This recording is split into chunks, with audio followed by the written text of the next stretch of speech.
premier chapitre de ce roman. Il s'agit d'un roman de science-fiction. Il est vraiment très prenant. Au début, il nous transporte dans un monde sans relief, monotone, sans couleur, sans véritable émotion, où tout est programmé pour que tout soit à l'identique. Mais le personnage principal, Jonas, va découvrir au fur et à mesure qu'il existait bien avant un autre monde, un monde plus riche, plus intense. En fait, plus on avance dans la lecture, plus on a envie de finir. Et même si la fin peut paraître un peu frustrante, on en garde vraiment un bon souvenir. Voici donc le tout début. On était presque en décembre et Jonas commençait à avoir peur. Non, ce n'est pas le bon mot, pensa Jonas. La peur, c'était ce sentiment de nausée profonde quand on pressentait que quelque chose de terrible allait arriver. C'est ce qu'il avait ressenti 1 an auparavant, lorsqu'un avion non identifié avait survolé la communauté à 2 reprises. Il l'avait vu les 2 fois. Jetant un coup d'œil vers le ciel, il avait vu passer l'appareil effilé, presque flou à la vitesse à laquelle il volait, et 1 seconde après, il avait entendu la déflagration qui avait suivi. Et puis de nouveau, le même avion 1 instant plus tard, mais dans l'autre sens. Au début, il avait été fasciné. Il n'avait jamais vu d'avion de si près, car le règlement interdisait aux pilotes de survoler la communauté. De temps en temps, quand un avion de marchandises venait se poser sur la piste d'atterrissage de l'autre côté de la rivière, les enfants prenaient leur vélo et allaient sur la berge, assister, intrigués, au déchargement puis au décollage, qui se faisait toujours vers l'ouest à l'opposé de la communauté. Mais l'avion de l'an dernier était différent. Ce n'était pas un de ces avions de marchandises trapus au ventre renflé, mais un monoplace au nez pointu. Jetant un regard inquiet autour de lui, Jonas avait vu les autres, les adultes comme les enfants, interrompre ce qu'ils étaient en train de faire et attendre, perplexes, qu'on leur explique cet événement effrayant. Et puis on avait ordonné à tous les citoyens de se rendre dans le bâtiment le plus proche et d'y rester. Immédiatement, avait dit la voix qui grinçait dans les haut-parleurs. Laissez vos vélos là où ils sont. Jonas avait aussitôt obéi, et il avait laissé tomber son vélo sur le chemin qui se trouvait derrière son habitation familiale. Il était entré à la maison en courant et était resté là tout seul.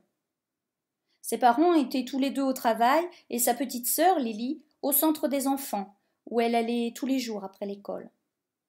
En regardant par la fenêtre, il n'avait vu personne, ni les agents de nettoyage, ni les jardiniers, ni les équipes de livraison des aliments. Rien de la foule affairée qui d'ordinaire peuplait les rues à cette heure-ci de la journée. Il ne voyait que les vélos abandonnés çà et là sur le côté. Une roue tournait encore lentement sur elle-même. Là, il avait eu peur. Sentir sa communauté plongée dans le silence et l'expectative lui retournait l'estomac. Il avait tremblé. Mais ce n'était rien. Quelques minutes plus tard, les haut-parleurs avaient recommencé à grésiller et la voix avait expliqué, sur un ton rassurant et moins pressant cette fois, qu'un pilote en formation avait mal lu ses instructions de vol et avait opéré un virage au mauvais moment. Le pilote avait ensuite désespérément essayé de faire demi-tour avant qu'on ne remarque son erreur. « Il va sans dire qu'il sera élargi !» avait dit la voix, suivie d'un silence. Il y avait quelque chose d'ironique dans l'intonation de ce dernier message, comme si l'annonceur trouvait cela amusant. Et Jonas avait esquissé un sourire, bien qu'il sût de quoi il s'agissait. Pour un citoyen, être élargi par la communauté constituait une décision définitive, une punition terrible, un constat d'échec insurmontable. Même les enfants étaient grondés s'ils utilisaient ce terme à la légère pour se moquer d'un camarade qui avait raté la balle ou qui s'était emmêlé les pinceaux en courant. Jonas l'avait fait une fois. Il avait crié à son meilleur ami « Ça y est, Asher, tu es élargi !» Un jour où une maladresse de ce dernier avait fait perdre un match à leur équipe. Jonas avait été pris à part par l'entraîneur pour un entretien court mais sérieux, avait baissé la tête de honte et d'embarras et s'était excusé auprès d'Asher à la fin du jeu. Maintenant, repensant au sentiment de peur tandis qu'il pédalait sur le chemin qui longeait la rivière pour rentrer chez lui, il revoyait cet instant où la frayeur, palpable, lui avait fait comme un trou dans l'estomac quand l'avion avait strié le ciel au-dessus de sa tête. Ce n'était pas ce qu'il ressentait à présent à l'approche du mois de décembre. Il se mit en quête du mot exact pour décrire ce qu'il ressentait. Jonas faisait attention aux mots qu'il utilisait. Pas comme son ami Asher, qui parlait trop vite et embrouillait tout, mélangeant les mots et les expressions jusqu'à ce qu'elles deviennent à peine reconnaissables et souvent très drôles. Jonas sourit en se rappelant le jour où Asher était arrivé en classe hors d'haleine, en retard, comme d'habitude, au beau milieu du chant du matin.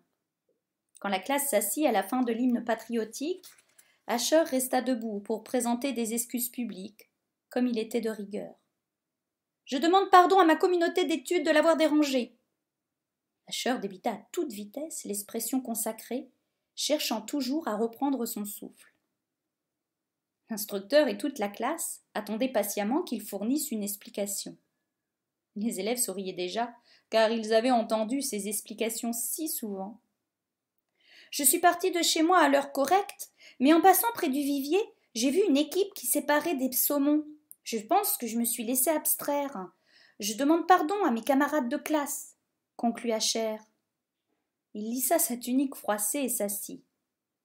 Nous acceptons tes excuses, Asher. La classe récita d'une seule voix la réponse consacrée. Plusieurs élèves se mordaient les lèvres pour ne pas rire. J'accepte tes excuses, Asher, dit l'instructeur. Il souriait. Et je te remercie, car une fois de plus, tu nous fournis l'occasion de faire un petit point de vocabulaire. Abstraire est un mot trop fort pour décrire la contemplation de saumon.